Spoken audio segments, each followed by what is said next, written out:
بسم اللہ الرحمن الرحیم۔ السلام علیکم ناظرین، میں ہوں قمبر زیدی، پروگرام دیکھ رہے ہیں آپ ڈیبیٹ ایٹ 8۔ عید الاضحیٰ کی آپ کو بہت بہت مبارک ہو۔ آپ اپنے فیملی والوں کے ساتھ عید منا رہے ہوں گے۔ آج عید کا دوسرا دن ہے اور آج ہمارے ساتھ جو شخصیت موجود ہے کسی تعارف کی محتاج نہیں ہے، انتہائی قداور شخصیت، علم و فن میں ایک اپنا مقام رکھتے ہیں، جناب افتخار عارف صاحب۔ زندگی ان کی ایک پوری کتاب کی مانند ہے، اس کتاب کے اوراق پلٹتے جائیں لیکن نئے سے نئے چیپٹر آپ کو ملتے جائیں گے، یہ کتاب ختم ہونے کا نام نہیں لے گی۔ ستارہ امتیاز، تمغہ حسن کارکردگی، ہلال امتیاز، حکومت پاکستان نے انہیں بے شمار اعزازات سے نوازا، مختلف اداروں کی سربراہی کر چکے ہیں۔ جناب افتخار عارف صاحب، بہت شکریہ سر ہمیں بہت پروگرام میں مہربانی جوائن ہے۔ کرنے کے لیے۔ عید سب سے مبارک ہو پہلے آپ کو، عید مبارک آپ کو۔ سلامت رہیے۔ آپ یقیناً ہمارے لیے اعزاز کا باعث ہے آپ کے ساتھ بیٹھنا، آپ کے ساتھ نشست کرنا۔ میں آتے ہی یہ دیکھ رہا تھا پہلے آپ کا یہ کتب خانہ، تو یہاں پہ تو مجھے 2 سال مل جائیں بس کھانا پینا آتا رہے تو میرا خیال سے میری زندگی کے لیے انتہائی قیمتی لمحات ہوں گے۔ بڑا خوبصورت آپ نے یہ کتابوں سے مزین کیا ہوا اپنا گھر۔ تو سر کیسی عید؟ عمومی طور پر تو ہم دیکھتے ہیں کہ عید والے دن ہلہ گلہ ہوتا ہے، عید منائی جاتی ہے، فیملی آتی ہے۔ آپ کی عید کیسی گزرتی ہے؟ اس میں عید کے بہت سے مرحلے ہوتے ہیں، عمر کے مرحلوں کے ساتھ عید کی تبدیلی ہوتی رہتی ہے۔ جب ہم چھوٹے ہوتے ہیں، بچے ہوتے ہیں، تو والدین ہمارے مرکز ہوتے ہیں، محور ہوتے ہیں، اور ہماری عیدی اور ہمارے دوست اور ہم کیونکہ ایک غریب طبقے سے تعلق رکھتے تھے، تو ہمارے ہاں کپڑے وغیرہ عید کو نئے کپڑے اور جوتے اور ٹوپی وغیرہ وغیرہ خریدی جاتی تھی۔ اب ہم بڑے ہو گئے اور اب ہمارے بچے ہو گئے، تو اب ہم ٹی وی میں کام کرتے تھے، تو عید کے دن بھی ہمیں ٹی وی جانا ہوتا تھا اور وہاں وقت گزرتا تھا۔ اچھا، اب یہ ہے کہ دونوں عیدیں اب مختلف ہو گئی ہیں عمر کے اس مرحلے میں۔ ہماری پوتیاں ہیں، نواسے نواسی ہیں، تو لیکن وہ سب ملک سے باہر ہیں، اور جو کچھ بچے ہیں، دوست ہیں جو کراچی میں، یہاں دوستوں کے گھروں پہ آنا جانا رہتا ہے۔ ہمارے بعض بزرگ جب حیات تھے تو ان کو قدم بوسی کے لیے جایا کرتے تھے۔ اب رفتہ رفتہ وہ سب رفتگاہ میں شمار ہونے لگے، اور لوگ آتے رہتے ہیں، شاعر، ادیب، دوست مختلف، اور میرے خیال میں جو یادیں ہوتی ہیں سب، ہمارے ہاں پرانا طریقہ ہے کہ جب عید پر اور خاص طور پر شب برات، ہم تو شب برات ہی کہتے ہیں، جی جی، کہ اس کے موقع پر ہمارے ہاں بزرگوں کو اور جانے والوں کو یاد کیا جاتا تھا۔ قبرستان جایا جاتا ہے بالکل۔ نماز کے بعد، یا نماز یعنی عیدگاہ سے پھر اس طرف نکل جانا ہوتا تھا۔ یہاں ہمارے دوست عزیز وہی ہیں، شاعر اور لکھنے پڑھنے والے۔ وہ ہم جو 2 اداروں میں ہم کام کرتے رہے، مقتدرہ قومی زبان میں ہم رہے بہت دیر، اور اکادمی ادبیات پاکستان میں، تو یہ دونوں ادارے جو ہیں وہ قبرستان کے بالکل قریب ہیں۔ اور ایک زمانہ تھا کہ جب ہم یہ جو مقتدرہ کی موجودہ عمارت ہے، یہ میرے زمانے میں تعمیر ہوئی تھی، پہلے ہم ستارہ مارکیٹ میں ہوتے تھے، تو ہمارے یعنی جہاں پر صدر نشین کا دفتر تھا، اس کی اگر آپ کھڑکیاں کھول دیں تو وہ بیچ میں بیکن ہاؤس، اب آ گیا ہے اسکول، لیکن پہلے یہ میدان سا تھا، تو وہ میدان تھا۔ قبرستان نظر آتا تھا۔ اور یہ جو ہمارا 6 کا جو قبرستان ہے، اس میں بہت بڑے بڑے لوگ آرام کر رہے ہیں۔ ہمارے بزرگوں میں، یعنی ہمارے ادب کے بزرگوں میں شروع ہو گئے کیجیے اگر آپ ایک سرے سے، تو جوش صاحب اور ممتاز شیریں اور قدرت اللہ شہاب صاحب اور صدیق سالکر، احمد فراز اور ضیاء جلندری، ڈاکٹر آفتاب احمد، الطاف گوہر، منصور قیصر، پروین شاکر، بہت بڑے صحافی، بڑے نام جو ہیں وہ۔ تنویر عباسی، تو ان میں سے جب کبھی موقع ملتا ہے تو جانا ہوتا ہے وہاں، یہ وقت ہوتا ہے. پھر ہمارے ہاں لوگ دو نوجوان دوست، اب میں شاعروں میں اور ادیبوں میں اب ہم 2-4 لوگ ہیں جو عمر کے اعتبار سے ہمارے فتح الملک صاحب ہیں، سینیورٹی پہ ہیں. جی ہاں، کشور ناہید صاحبہ ہیں، اور ہماری اسی سڑک پر آگے بھائی انور مسعود رہتے ہیں. اچھا تو یہاں تو محفل یعنی عید والے دن بھی آپ یہ کہہ سکتے ہیں کہ عید کے دنوں میں بھی محفل رہتی ہے، اور آپ کے ظاہری بات ہے دوست احباب آتے ہیں. تو اب یہ شاعری سے لگاؤ، علم و ادب سے لگاؤ، یہ خود سے تھا، آپ کے اندر تھا یہ، یا پھر آپ کو انہیریٹڈ ملا ہے؟ سید صاحب میں تو بالکل مجھے میں لکھنؤ میں پیدا ہوا تھا، تو لکھنؤ جو تھا اس کے بارے میں کہا جاتا ہے کہ مشرقی تمدن کا آخری نمونہ وغیرہ کہتے تھے اس کو.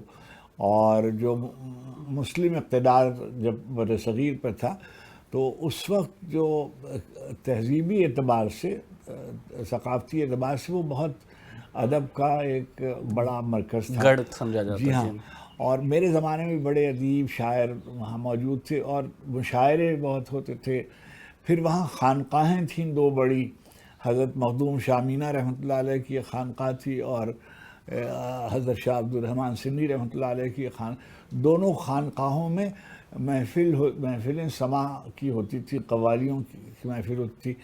اور دوسرے یہ کہ لکھنؤ میں جو بادشاہت تھی 92 برس کے قریب مسلم اقتدار ادھر رہا، تو اس میں سمجھیے 42-43 سال بادشاہ رہے، اور باقی نواب وزیر کہلاتے تھے وہ. تو وہ ایرانی تھے سب نژادن. تو وہاں مسلمانوں کی تعداد کم تھی، 14-15% تھی، مگر تہذیبی طور پر وہ ایک مسلم تہذیب کا نمونہ تھا. اور اہل تشیع وہاں اقتدار میں تھے، تو مجلس اعضا اور فرش اعضا اور تہذیب عزاداری کی جو بر صغیر کی جو تہذیب عزاداری اس پہ وہاں کا بہت اثر ہے. جی ہاں. تو میں مجلسوں میں اور مرثیے کی مجلسوں میں اور محفلوں میں اور سرخوانی اور یہ، تو عمومی طور پر جو بھی بچہ پیدا ہوتا تھا اس کو شعر بہت یاد ہوتے تھے، مرثیے یاد ہوتے تھے، نوحے یاد ہوتے تھے. یعنی جس زمانے میں میں فارسی زبان ابھی شاید نہیں جانتا ہوں، لیکن اس زمانے میں جب ابھی فارسی پڑھی نہیں تھی، اس وقت بھی ہمیں فارسی کی وہ قوالیاں، جو وہ کلام جو یاد، جی ہاں، محفل سماع میں پڑھا جاتا تھا وہ یاد ہو گیا تھا، اور ابھی تک گویا اسی تو موضوع طبع میں تھا بچپن سے. اور میں جو پہلی جو میں نے اپنی یونیورسٹی کے زمانے میں بھی شعر کہے، اور نوجوان جانتے تھے مجھے کہ میں شعر کہتا ہوں. اور میری ایک غزل ہے جو یعنی میرا نام تو ہے افتخار حسین، تو عارف کا تخلص بتا رہا ہے کہ میں نے رکھا ہوا ہوگا. اور ایک بزرگ تھے ان کے نام پر رکھا گیا تھا افتخار عارف. تو یہ ایک غزل چھپی ہوئی ہے میرے کالج کے میگزین میں، اس پہ لکھا ہوا ہے افتخار حسین عارف طالب علم درجہ ہفتم. تو بالکل خراب غزل ہے، لیکن ظاہر ہے کہ جو بچپن میں طریقہ تھا کہ بھئی ردیف یہ ہوتی ہے، قافیہ یہ ہوتا ہے، وزن یہ ہوتا ہے، بحر ایسی ہوتی ہے. تو یعنی ایک انہیریٹڈ ماحول بھی تھا. ظاہری بات ہے لکھنؤ سے بلانگ کرتے ہیں، پھر وہاں پہ چونکہ اثر بھی تھا، وزاداری بھی ایسی تھی. اب آج کل کی بات کی جائے، شاعروں کی بات کی جائے، شعر کہنے میں آپ کیا سمجھتے ہیں؟ مشاہدہ ضروری ہے، درد ضروری ہے، یا زبان؟ دیکھیے، میں گزارش کروں کہ جو ہمارے بڑے جو مصوری کے بڑے تھے، ان کا یہ پکاسو کا یہ کہنا ہے کہ ہر آدمی جو ہے وہ اندر سے آرٹسٹ پیدا ہوتا ہے اللہ کی طرف سے، لیکن آپ کو پتہ نہیں ہوتا بعض اوقات کہ آپ کے اندر کیا کیا صلاحیتیں چھپی ہوئی ہیں. جی ہاں، آپ مصور اچھے ہو سکتے ہیں، آپ موسیقار اچھے ہو سکتے ہیں، آپ گلوکار اچھے ہو سکتے ہیں، آپ شاعر اچھے ہو سکتے ہیں. تو سب کے یہ ودیت ہوتی ہے. پھر آپ محنت کرتے ہیں. اور شاعر کے لیے جیسے فضا ضروری ہوتی ہے، اور چنانچہ میں جیسے میں اگر فرض کیجئے کہ میرے اطراف کیونکہ مشاعرہ ہو رہا تھا اور میرے اطراف مجھے معلوم تھا کہ جعفر علی خان اثر صاحب یہاں رہتے ہیں، یہ میر انیس کا مزار ہے، یہاں پر میر تقی میر کا مزار ہے، یہ سودا کی قبر ہے، یہ ناسخ کی قبر ہے، یہاں سارے ہی لیجنڈز جو ہیں جی ہاں سب، اور جو زندہ لوگ تھے یعنی مجاز اور جوش اور اثر یہ میرے زمانے میں حیات تھے اور شعر کہہ رہے تھے. تو ایک فطری بات ہوتی ہے کہ آدمی اس میں ڈھل جاتا ہے. جی ہاں، ہمارے ہیروز جو تھے وہ یہی شاعر ادیب تھے، اور یا علماء تھے جو بڑی منزلت کے تھے، جو بڑے خاندان اجتہاد کے بعض علماء تھے، ہمارے اساتذہ میں بھی تھے. اور آپ کو کس کی شاعری پسند ہے زیادہ؟ دیکھیے میں نے تو کئی دفعہ لکھا کہ کہا بھی ہے کہ مجھے ایک طرح کا شاعر ہمیشہ نہیں پسند. یعنی مثلا میں کہوں کہ مجھ کو میر صاحب بہت اچھے لگتے تھے. اب اس لیے اچھے لگتے تھے کہ بیت بازی ایک ادارہ ہوتا تھا، اور اس بیت بازی کے سلسلے میں ہم شعر یاد کرتے تھے، اور تو میر تقی میر کا دیوان جو تھا وہ آسانی سے فراہم ہو جاتا تھا اور سمجھ میں جیسا تیسا آ جاتا تھا. غالب مشکل تھا، اقبال مشکل تھے، انیس آسان تھے. تو یہ اچھا پھر ظاہر ہے کہ جب آپ 20 برس میں کوئی ایک شاعر اچھا لگتا ہے، جب آپ جوان ہوتے ہیں تب آپ کو کسی اور طرح کی شاعری اچھی لگتی ہے، جب آپ کی عمر ہو جاتی ہے تو پھر آپ کہتے ہیں کہ نہیں غالب تو بہت اچھا شاعر ہے. جب آپ پڑھ لکھ لیتے ہیں تو آپ کہتے ہیں کہ بھئی یہ جو اقبال ہیں یہ تو بڑے شاعر ہیں. تو وقت کے ساتھ ساتھ مگر یہ جو میں نے اپنی شاعری کے سلسلے میں کہہ سکتا ہوں کہ میں نے ان لوگوں کے یعنی یہ میں مشورہ نہیں دے رہا ہوں، شعراء کو مشورہ نہیں دینا چاہیے، لیکن میری تربیت میں ان بزرگوں کا بہت ہاتھ ہے. میں نے ان کو پڑھا، کیسے شعر لکھا جاتا ہے، کیسے موسیقی کا ساتھ دیا جاتا ہے. جیسے کہا گیا، اب جیسے فیض صاحب ہیں ہمارے، اب آپ کے وہ میں نے پیچھے دیکھی ہے، میں اس کا حوالہ دینے لگا تھا. اچھا انہوں نے ایک بات کہی ہوئی ہے. ایک چھوٹی سی بریک لے لیتے ہیں ہم سر، پھر ہم اس بریک کے بعد آتے ہیں. تو آپ کا فیوریٹ شاعر، 3 شاعروں کے نام ہم آپ سے پوچھیں گے. آپ کا فیوریٹ شاعر کون ہے ان میں سے؟ ناظرین ایک چھوٹا سا بریک لیتے ہیں. We will be right back after this short break. آپ کہیں مت جائیے گا. ویلکم بیک ناظرین. عید کا یہ خصوصی شو، اور ہماری خوش نصیبی ہے کہ ہم جو ہیں افتخار عارف صاحب کے ساتھ موجود ہیں، اور ان کے ساتھ عید بھی منائیں گے، ان کے ساتھ باتیں بھی کریں گے، ان کی زندگی کے حوالے سے بھی جاننے کی کوشش کر رہے ہیں. افتخار صاحب، شاعروں پہ بات ہو رہی تھی. غالب، مرزا غالب ایک بڑا نام، میر انیس ایک بڑا نام، مرزا دبیر، پھر اقبال. ان چاروں کا کمپیریزن کریں تو عمر کے اس حصے میں آپ کو کیا لگتا ہے کہ کون جو ہے وہ زیادہ پائے کا شاعر تھا؟ امیر المومنین حضرت علی علیہ الصلوۃ والتسلیم فرماتے ہیں کہ یہ سب شعراء نے اپنے اپنے طریقے سے گھوڑے دوڑائے ہیں، شہسواروں نے، اور لیکن اگر کوئی ضد کرے تو مولانا نے فرمایا کہ پھر امرؤ القیس سب سے اچھا شاعر. تو میں انہی سے بلا تشبیہ استفادہ کر کے جملہ عرض کرتا ہوں کہ مجھے جیسے مثلا ایام اعزاء آتے ہیں تو میں ایام اعزاء میں انیس کو اور میر انیس اعلیٰ مقاموں کو، مرزا دبیر کو، میرے پاس ان کے تمام یعنی جو مراثی ہیں وہ مراثی موجود ہیں، اور وہ پڑھتا رہتا ہوں. اب یہ دیکھیے یہ والی ساری شرف جو ہے یہ صرف اقبال پر ہے، اور اقبال کی شاعری، اردو کی شاعری بھی اور فارسی کی شاعری بھی. یہ والی جو شرف آپ کے پیچھے ہے اس میں سب غالب کے مختلف یعنی دیوان جو چھپتے رہتے ہیں، اور جو ان پر کتابیں چھپتی رہتی ہیں. اس میں وہ ہے اندر میرے کمرے میں فیض صاحب پر جتنی کتابیں چھپی ہیں اور ان کے جتنے مجموعے ہیں, تو میں نے ان تمام شعراء سے استفادہ کیا. لیکن اگر آپ مجھے کہیں میری پسند کیا ہے, تو میری پسند میں جسے کہیے تربیت کے لیے, اپنی تربیت کے لیے میں بہت پڑھتا ہوں, اقبال کو بہت پڑھتا ہوں, فیض صاحب مجھے بہت اچھے لگتے ہیں, راشد مجھے بہت اچھے لگتے ہیں, اور جو ہمارے بعد والوں میں جو دو ایک جیسے ناصر کاظمی مجھے بہت اچھے, جان بہت ہمارے بڑوں میں, اور ہمیں ان سے بہت تعلق خاطر بھی تھا, اور میرے بہت پسندیدہ شاعروں میں تھے وہ. اور سلیم احمد, عزیز حامد مدنی, منیر نیازی, شکیب, بہت اچھے شاعر, اختر حسین جعفری نظم کے بہت اچھے شاعر. پھر ایک شاعر جو یہاں اس طریقے سے نہیں جانے جاتے, میں وہ بہت اچھی نظم لکھی, ثاقب فاروقی, اور بہت عمدہ نظمیں بھی اور غزلیں بھی.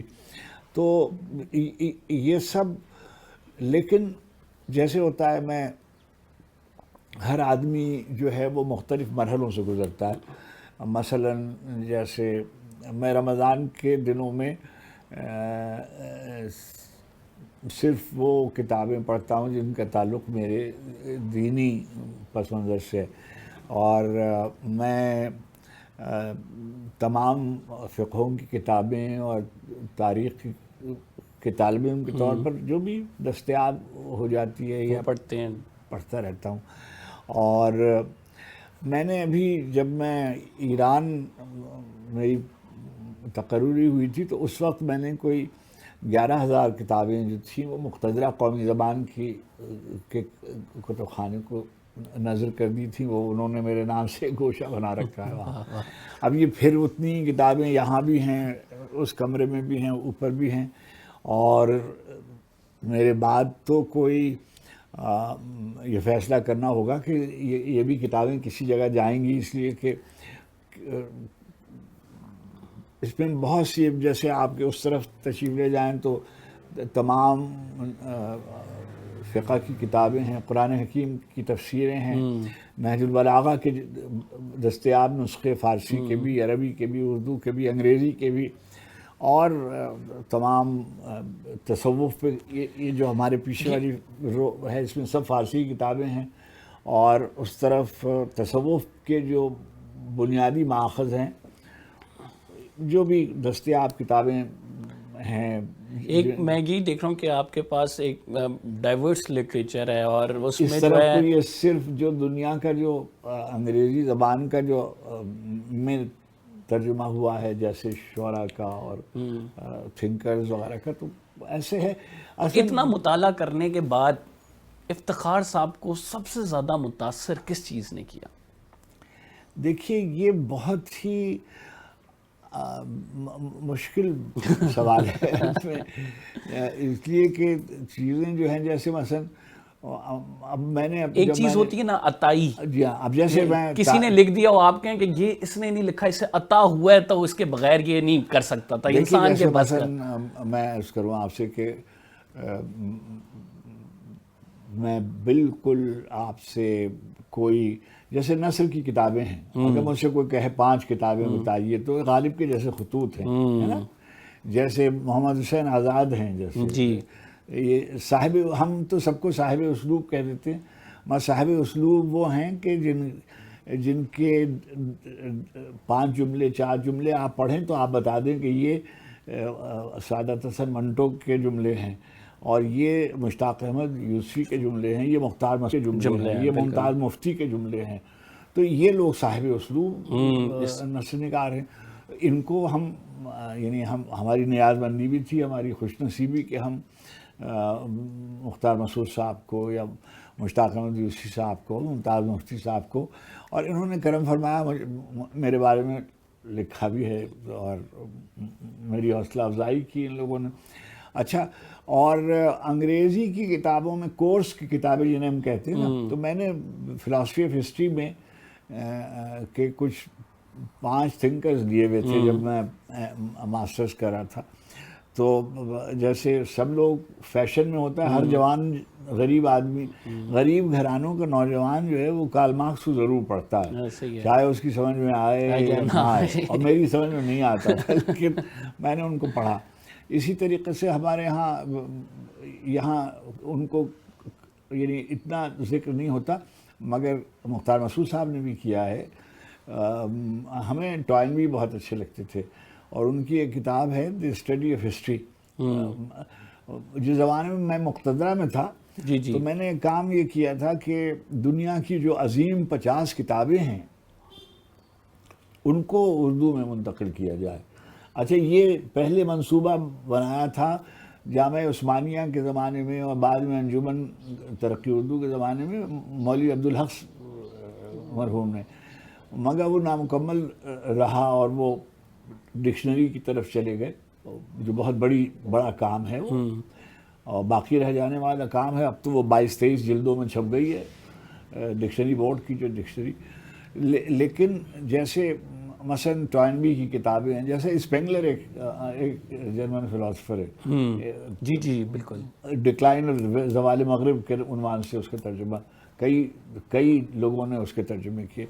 تو یہ کتابیں مجھے اچھی لگیں. لیٹن امریکن ایک حال میں پیڈاگوجی آف آپریسٹ، جو بہت اس کا بھی ترجمہ ہوا ہے. یعنی آپ مختلف جو ہے مصنفوں کو پڑھتے رہے، اور اس میں کوئی ڈسکرمنیشن نہیں ہے، کوئی کسی بھی زبان سے ہو، آپ نے جو ہے اسے جب اسٹڈی کیا تو متاثر کن پایا اسے. جی ہاں، دیکھیے جیسے فرض کیجئے کہ اب یہ بالکل یہ لمبی گفتگو کا محل نہیں ہے، لیکن میں آپ سے عرض کروں کہ جیسے اسپینگلر ہے، اب ان کا جو ہے کہ تہذیبوں کا جو مطالعہ ہے، تہذیبوں کے مطالعے سے وہ اس نتیجے پر پہنچے کہ جتنا بڑا چیلنج ہوتا ہے اتنا ہی بڑا رسپانس اگر آپ دیں گے تب تہذیب اوپر جائے گی، پیدا ہوگی. پھر وہ یہ کہتے تھے کہ بھئی کچھ کریٹیو انڈیویجولز ہوتے ہیں اور وہ ایک کریٹیو مائنورٹی تخلیق کرتے ہیں، اور پھر وہ ایک بڑی تہذیب کے بانی ہوتے ہیں، اور وغیرہ وغیرہ. تو اب میرے کہنے کا مطلب یہ کہ میں نے زندگی میں یہ سیکھا کہ آدمی کو ہمہ وقت چیلنج کا مقابلہ کرنے کے لیے اپنی توانائیوں کو اپنے ہر وقت آمادہ کرنا چاہیے. ہر وقت دیکھیے ہمارے ہاں جب میں بی سی سی آئی میں کام کرتا تو آغا حسن عابدی صاحب نے ایک چھوٹا سا پیپر لکھا تھا، وہ اس کا نام تھا ایروگنس آف اچیومنٹ. کہ بعض اوقات ایسا ہوتا ہے کہ فرض کیجئے، ایسے میں مثال کے طور پہ کہہ رہا ہوں کہ ایک آدمی ممکن ہے کہ جب وہ لیکچرر ہو تو وہ بہت اچھا ہو، لیکن جب وائس چانسلر ہو تو فیل ہو جائے، کسی اور ڈومین میں آئے، کسی اور رول میں آئے تو وہ فیل ہو جائے. تو ہر منصب اور ہر مرتبے کی اپنی ضرورت ہوتی ہے، اور اس کے لیے اپنے آپ کو تیار کرنا پڑتا ہے. اچھا، اس کے ساتھ ہم نے ایک چھوٹا سا بریک لینا ہے ناظرین. We will be right back after this short break. اب اتنی زیادہ کتابوں کی بات ہو رہی ہے، تہذیبوں کی بات ہو رہی ہے، ہمارے جو بین الاقوامی سطح کے مصنفین ہیں ان کی بات ہو رہی ہے. When we compare that with the Nahj ul-Balagha, وہ سر سے پوچھیں گے آ کے کہ آپ نے جب کمپیریزن کیا کہ دنیا کے بڑے بڑے فلاسفر وہ کیا لکھتے ہیں، پھر دنیا کے بڑے بڑے شاعر ادیب کیا لکھتے ہیں، پھر انہوں نے جو نہج البلاغہ کو اسٹڈی کیا اس کے بارے میں ان کی کیا رائے ہے، یہ ایک آپ کو بتاتے ہیں ایک چھوٹے سے بریک کے بعد.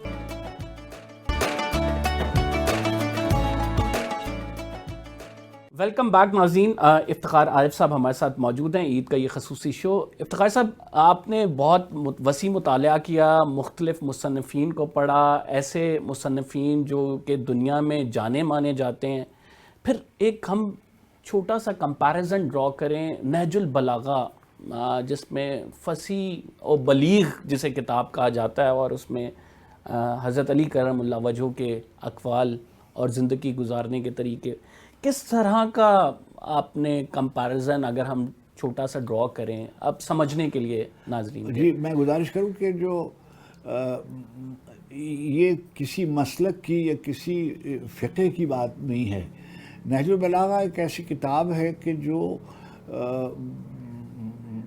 بہت جامعیت کے ساتھ زندگی کے مختلف زاویوں کو دیکھتی ہے.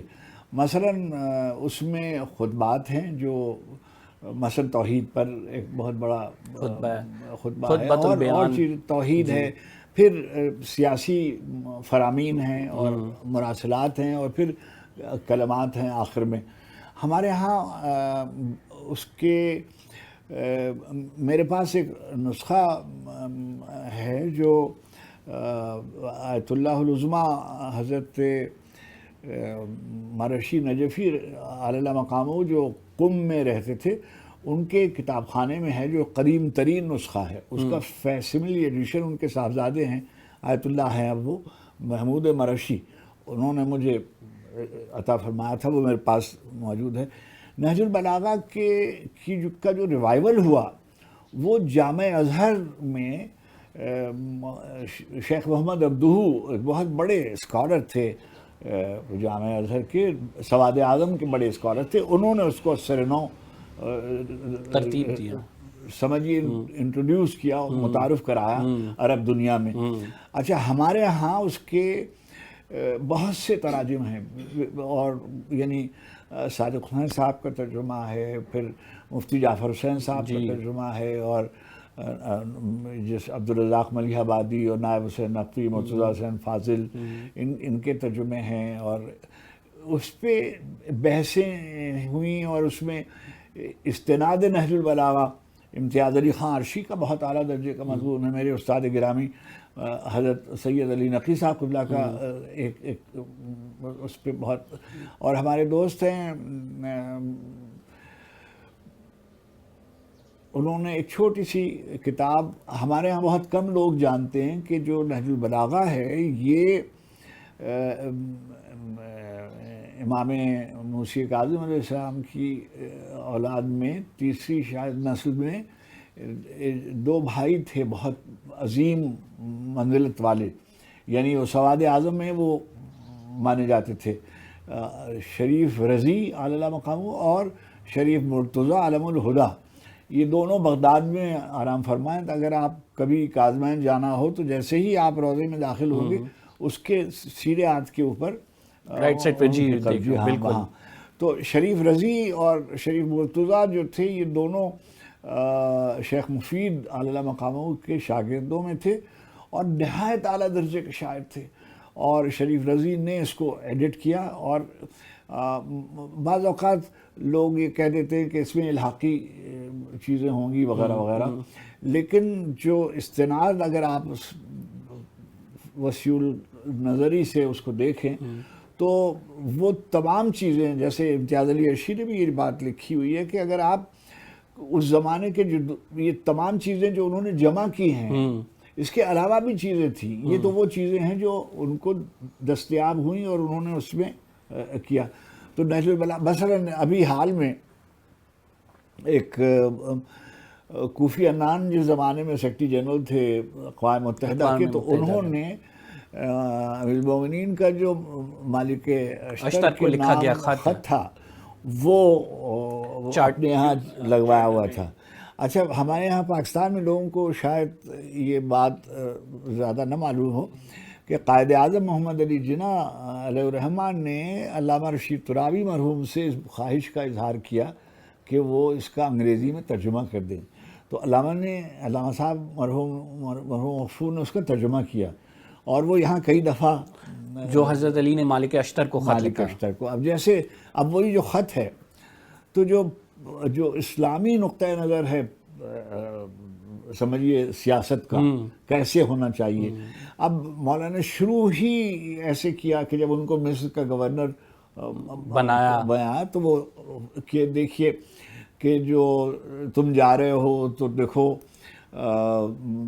تمہارے لیے تمہارے جو رہنے والے ہیں وہاں کے, ان میں کچھ لوگ ایسے ہوں گے جو تمہارے مذہب کے ماننے والے ہوں گے, کچھ ایسے ہوں گے جو تم سے مختلف ہوں گے, تو تم یہ سمجھو کہ ایک منزل میں وہ سب انسان ہیں اور سب کے ساتھ تمہارا رویہ یکساں. اب ہیومن رائٹس چارٹر یہی ہیں, ایگزیکٹلی ایسا ہی ہے. پھر بنیادی حقوق انسانی کی بات اس میں کی گئی ہے کہ دیکھو ان کے ساتھ سلوک کرنا جو لوگ کسان ہیں ان کے سمندر کو کوزے میں بند کر دیا کہ آپ نے گورن کیسے کرنا ہے. آپ نے ایک لفظ استعمال کیا تھا کہ آخر میں کلمات الاحصار ہیں، مختصراً جملے، ایک دو جملے حکمت کی باتیں، اور یہ بہت ترجمہ ہوتی ہیں اور بہت نقل بھی ہوتی ہیں. تو بلاغت کا لفظ آپ نے استعمال کیا ہے، فصیح و بلیغ. فصیح تو سب جانتے ہیں کہ فوری طور پر آپ کو سمجھ میں آ جاتی ہے، اور بلاغت کا مطلب یہ ہوتا ہے کہ کم سے کم لفظوں میں کثرت معنی، یعنی لفظ کم ہوں لیکن اس کے معنی بے شمار ہو. تو مولا کا یہ اعجاز ہے، اور اسی وجہ سے قرآن حکیم کے بعد، وہ تو ظاہر ہے وہ تو اللہ کی کتاب ہے، اور جو آسمانی کتابیں ہیں ان کے بعد ہمارے یہاں نہج البلاغہ کا سب سے اعلیٰ مقام ہے. اور کہا جاتا ہے کہ جیسے کلام امام جو ہے وہ کلاموں کا بھی امام ہے. ایسا ہی ہے. آخر میں صرف آپ سے جو آپ کی پسندیدہ نظم یا غزل یا کوئی ایسے قطعات جو آپ کو دل کے بڑے قریب ہو، وہ ہم سننا چاہیں گے اور اس پہ کلوز کریں گے. اب دیکھیے، میں تو آج کے دن کی مناسبت سے آپ نے نہج البلاغہ کا ذکر کیا، تو امیر المومنین کی بعض دعائیں ہیں تعلیم کی ہوئی. تو ایک دعا ہے بہت جو پڑھی جاتی ہے، دعائے کمیل. جی اس میں ایک جملہ ہے، ایک تفصیل آتی ہے کہ میرے ان گناہوں کو بخش دے، اللہم اغفر لی الذنوب التی تغیر النعم اور تحبس الدعا تقطع الرجا تنزل البلا، کہ یہ جو امیدوں کو بلاؤں میں بدل دیتے ہیں، جو ہماری وغیرہ وغیرہ، جو ہمارے گناہ، اور اس میں ایک فقرہ آتا ہے، یا سریع الرضا اغفر لمن لا یملک الا الدعاء، اے جلدی راضی ہو جانے والے میرے رب، میرے پاس کوئی پونجی نہیں ہے بجز دعا کے. اچھا، اب یہ جو جملہ ہے یہ مجھے میری تمام کتابوں کے جو سرنامے ہیں وہ نہج البلاغہ سے مستعار ہیں. 5 کتابوں میں انہی کا قول کوئی نقل ہوتا ہے. اس پہ میں نے ایک چھوٹی سی نظم لکھی، وہ بسم اللہ کریں. یہ دنیا ایک سور کے گوشت کی ہڈی کی صورت کوڑیوں کے ہاتھ میں ہے. یہ دنیا ایک سور کے گوشت کی ہڈی کی صورت کوڑیوں کے ہاتھ میں ہے، اور میں نان و نمک کی جستجو میں در بدر قریہ بقریہ مارا مارا پھر رہا ہوں. ذرا سی دیر کی جھوٹی فضیلت کے لیے ٹھوکر پہ ٹھوکر کھا رہا ہوں. منزل عز و شرف سے گر رہا ہوں، اور میری انگشتری پر یا علی لکھا ہوا ہے. یہ دنیا ایک سور کے گوشت کی ہڈی کی صورت کوڑیوں کے ہاتھ میں ہے، اور میں نان و نمک کی جستجو میں در بدر قریہ بقریہ مارا مارا پھر رہا ہوں. ذرا سی دیر کی جھوٹی فضیلت کے لیے ٹھوکر پہ ٹھوکر کھا رہا ہوں. منزل عز و شرف سے گر رہا ہوں، اور میری انگشتری پر یا علی لکھا ہوا ہے. مگر انگشتری پر یا علی کندہ کرا لینے سے کیا ہوگا کہ دل تو مرحبوں کی دسترس میں ہے.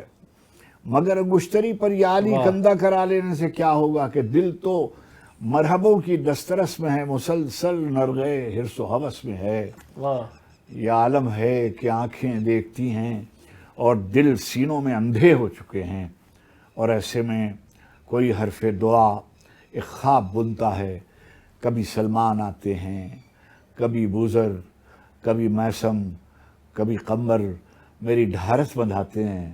کمیل آتے ہیں، کہتے ہیں پکارو افتخار عارف، پکارو اپنے مولا کو پکارو. کمیل آتے ہیں، کہتے ہیں پکارو افتخار عارف، پکارو اپنے مولا کو پکارو، اپنے مولا کے وسیلے سے پکارو. اجیب الدعوت الدائی کا دعویٰ کرنے والے کو پکارو.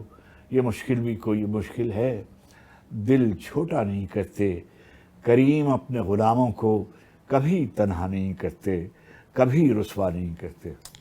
کیا خوبصورت نظم. یہ انتہائی ممنون ہے جناب افتخار عارف صاحب کے، انہوں نے اپنے قیمتی وقت سے ہمیں وقت دیا.